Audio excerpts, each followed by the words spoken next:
Hello বন্ধুরা, আসসালামু আলাইকুম। যে যেখানে আছেন আশা করি সবাই ভালো আছেন। তো নতুন আরেকটা ভিডিওতে আপনাদের সবাইকে স্বাগতম। আজকে আমরা কোয়েল পাখির বারবিকিউ করব, সেজন্য প্রথমে আমরা যাব কোয়েল পাখি কিনতে বাজারে। তারপরে আমরা কোয়েল পাখিটা নিয়ে এসে পরিষ্কার করব, তারপর ম্যারিনেশন করব, তারপর রাত্রের দিকে আমরা বারবিকিউ করব। আর আমাদের সব সময় ভিডিওর পিছন থেকে, ক্যামেরার পিছন থেকে সাহায্য করে যে আমার বন্ধু নীরব, তারও একটা ইউটিউব চ্যানেল আছে স্বপ্নহীন নীরব, অবশ্যই সবাই ওটা সাবস্ক্রাইব করবেন। আর আমরা আজকে যখন যাব বাজারে যাওয়ার থেকে শুরু করে ম্যারিনেশন থেকে শুরু করে পুরো প্রক্রিয়াটা আপনাদেরকে দেখাবো, অবশ্যই পুরো ভিডিওটা দেখবেন।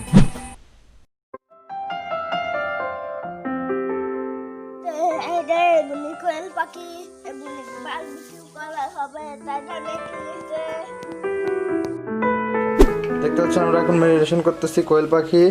হ্যাঁ, লেবুর রসটা দিয়ে দাও।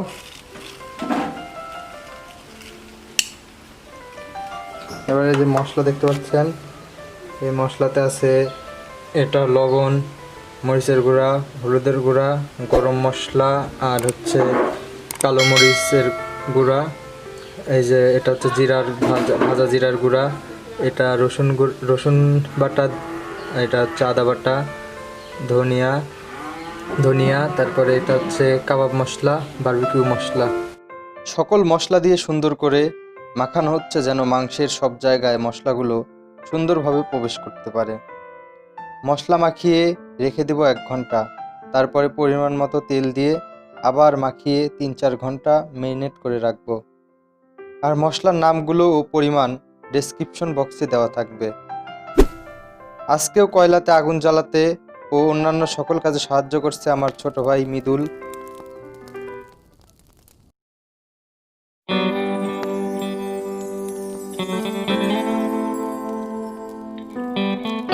এখন চুলার উপর ম্যারিনেট করা পাখিগুলো দিয়ে দিচ্ছি।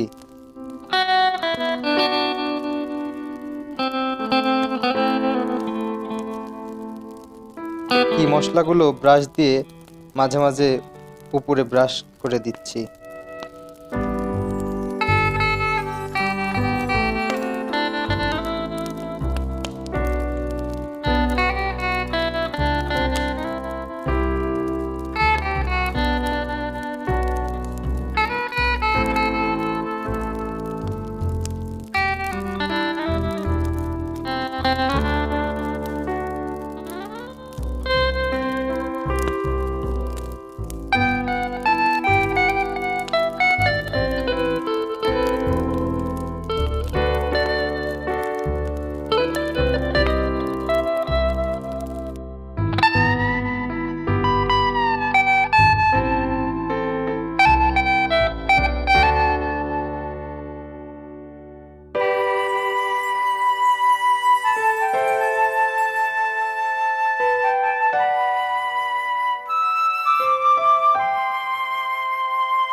অবশেষে অনেক কষ্ট ও আনন্দের সাথে কোয়েল পাখির বারবিকিউ বানানো শেষ হলো।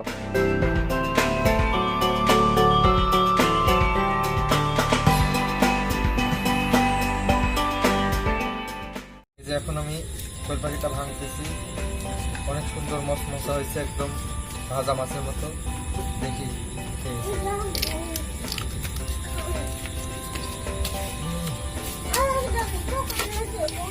চিকেন বারবিকিউর থেকে কোয়েল পাখির বারবিকিউ অনেক ভালো, অনেক টেস্টি।